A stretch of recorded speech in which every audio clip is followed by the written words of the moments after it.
ఏమండోయ్, మీకు ఇది తెలుసా? మన తెలంగాణలో కూడా ఫ్యాక్షనిస్టులు ఉన్నారు. రాయలసీమ ఫ్యాక్షనిస్టులు కత్తులు బాంబులు పట్టి ప్రజలను బానిసలుగా భావించి భయపెడితే, మన తెలంగాణ ఫ్యాక్షనిస్టు ఏదో ఒక పార్టీలో చేరి ఊరి ప్రజలు మొత్తం అతనున్న పార్టీలోనే ఉండాలి అంటాడు. అతను చెప్పిన గుర్తు మీదనే ఓటేయాలంటాడు. అతను ముందెవరు తెల్లంగిలేయొద్దు, కుర్చీలో కూర్చోవద్దు అంటాడు. అతని దృష్టిలో ప్రజలు ఒక బానిస బ్రతుకు బ్రతకాలి అంటాడు. కులాల మధ్య గొడవ పెడతాడు, అన్నదమ్ములను వేరు చేస్తాడు.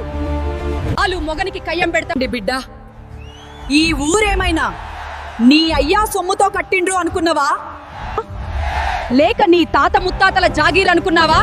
ప్రజల ఊరిది. మరి ఇలాంటి ఫ్యాక్షనిస్టులకు ప్రజలు ఎలా బుద్ధి చెప్పాలి? ప్రతి ఊరిలో ఉన్న ఇలాంటి ఫ్యాక్షనిస్టులకి చెబుతున్నా, అన్నా చెప్పినట్టు మీ గుడ్లు పీకి ప్రజలతో గోటీలాడిస్తా, మీ పేగులు తీసి ప్రజల మెడలో వేసి ఊరేగిస్తా ఓట్ల రూపంలో. ప్రజలారా, మీ ఊర్లో కూడా ఇలాంటి ఫ్యాక్షనిస్టులు ఉంటే వారి వివరాలు కామెంట్ సెక్షన్ లో చెప్పండి. ఎవరు ఎలా వ్యవహరిస్తున్నారో అందరికీ తెలియాలి. Like, share and subscribe to Satyadhwani news channel. Thank you.